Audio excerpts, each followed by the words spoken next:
질염의 원인은 여러 가지 요소가 있게 되는데 영향이 있습니다.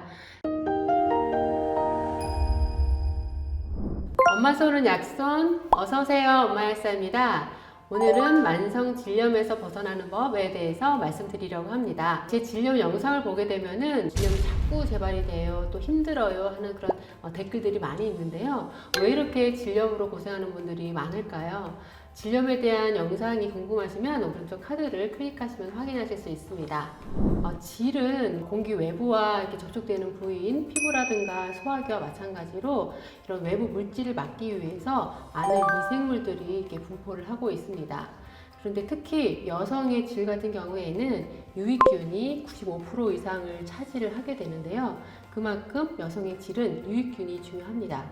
한 4에서 5% 정도가 유해균이 있게 되는데 그 유해균은 우리 이제 병을 일으킬 수 있는 병원성 미생물들을 막아주는 백신과 같은 역할을 하게 되는데요. 이러한 유해균이 수가 갑자기 많아지게 되면은 이런 질염과 같은 증상을 보이게 됩니다.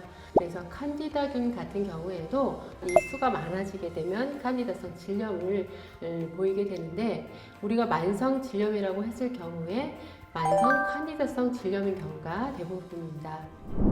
그렇다면 칸디다성 질염의 원인은 무엇인가요?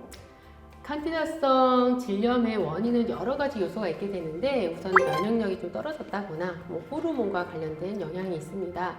그래서 여성 호르몬, 에스트로겐 수치가 이제 올라간 상황, 월경전이라든가 또 임신했을 때, 또 경부 피임약이라든가 이런 호르몬제를 복용했을 때 잘 생길 수가 있게 되고요. 그리고 면역력이 떨어지거나 스트레스를 많이 받았을 때 또 항생제라든가 스테로이드제, 면역 억제제 이런 약물을 복용하는 중에도 잘 생길 수가 있습니다. 병원에 가기 전에 혹시 칸디다성 질염인지 하고 의심해 볼 수 있는 증상이 있을까요? 가려운 증상과 함께 이런 치즈와 같은 어떤 분비물, 덩어리 분비물 같은 것들을 보입니다. 그러면 가려움 말고도 분비물의 냄새 이런 걸로도 혹시 판단할 수 있을까요? 냄새가 심한 경우는 세균성 트리코모나스 질염에 해당이 되고요. 그리고 만약 불쾌한 냄새가 없다면 그냥 칸디다성 질염이다 라고 볼 수가 있습니다. 그래서 우리가 오늘 말씀드리려는 만성 질염이라 하게 되면 정확히는 만성 칸디다성 질염이 될 수 있는데요. 1년에 한 4번 이상 그리고 되게 자주 반복되는 두어 달 만에 자꾸 재발이 되는 거예요. 그런 양상을 보이게 되면 우리가 만성 또 합병증이다 이렇게 볼 수가 있고요. 집중 치료를 좀 해줘야 합니다. 만성 칸디다성 질염에 있어서 우리가 치료를 할 때 원인균을 제거를 하고 질내 유익균 총을 회복시켜 주는 것이 바로 핵심입니다. 그렇다면 칸디다성 질염은 어떻게 치료할 수 있는 걸까요? 네, 만성 칸디다성 질염이라고 진단을 받게 되면은 이렇게 경구용으로 먹는 약을 써서 치료를 하게 됩니다. 그리고 한 번만 치료하는 것이 아니라 유지요법으로 약 6개월 동안 일주일에 한 번 먹는 약이나 질정을 사용해가지고 항진균제 치료를 하게 되는데요. 이렇게 치료를 했음에도 불구하고 증상이 나아지지 않는 경우가 있어요. 그럴 경우에 등산을 사용하는 방법입니다. 가루로 된 제품이 있어요. 그래서 이것을 1티스푼 정도를 가지고 끓여서 식힌 깨끗한 물에다가 물 1컵 반, 2컵 정도에다가 희석을 시켜가지고 그것을 깨끗하게 세척을 해주시면 증상이 좀 완화되는 것을 볼 수가 있습니다. 이런 방법은 일주일에 한 번에서 2번 정도 사용할 수가 있고요. 단 임신 가능성이 있다거나 또는 임신을 한 경우에는 사용해서는 안 됩니다. 혹시 그럼 분산 치료법이 다른 질염에도 이렇게 광범위하게 효과가 있는 건가요? 세균성이나 이런 데 썼을 때 전혀 효과가 없고 기본적으로 살균 소독제이기 때문에 피부 자극이 있을 수 있습니다. 그래서 임의로 이렇게 판단을 해가지고 사용하지 마시고 본인의 증상을 잘 살펴가지고 맞는 상황에서만 사용하시는 게 좋습니다. 두 번째로는 프로바이오틱스 섭취와 면역력 증진을 통해서 질내 유익균을 회복시켜주는 것입니다. 질 전만 면역력이 떨어지게 되면 질염이 잘 생기게 되는 건데, 그래서 우리가 질염이 여성의 감기다라고 부르는 게 괜히 그렇게 말하는 게 아니겠죠. 그래서 점막 면역계를 강화를 시켜줘야 되는데 그 대표적인 보충제가 프로바이오틱스입니다. 사실 꼭 질 유산균이 아니더라도 건강에 도움이 될 수 있는 프로바이오틱스를 꾸준하게 이렇게 섭취를 하게 되면은 질 내 점막 면역계가 올라가게 되고 질염 예방이라든가 또는 질염으로 인한 불편한 증상 같은 것들에 도움이 될 수가 있습니다. 우리가 불규칙한 식사를 한다거나 뭐 심한 다이어트를 한다거나 식사를 고르지 못하게 하게 되면은 일단 영양 상태가 되게 안 좋아질 수가 있습니다.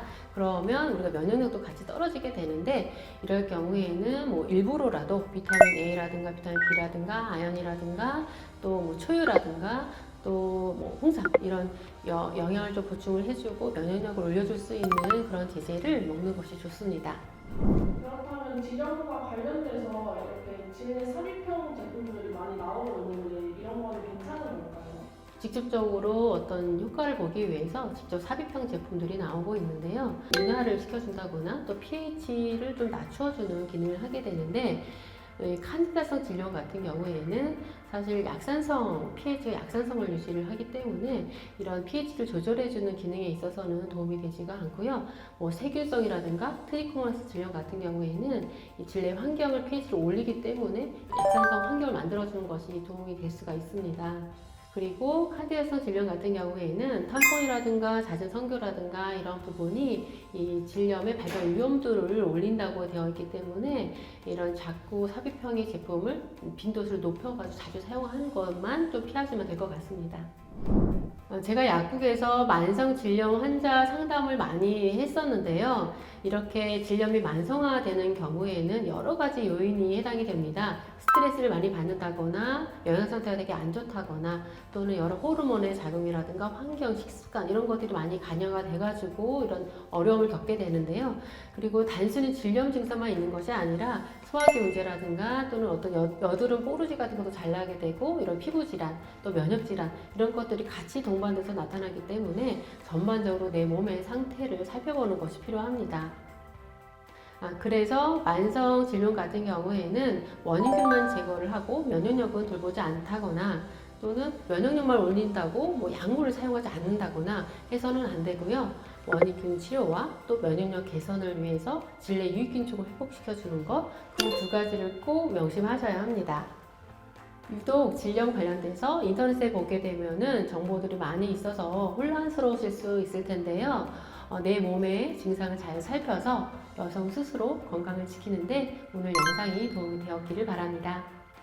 여러분, 아프지 마세요.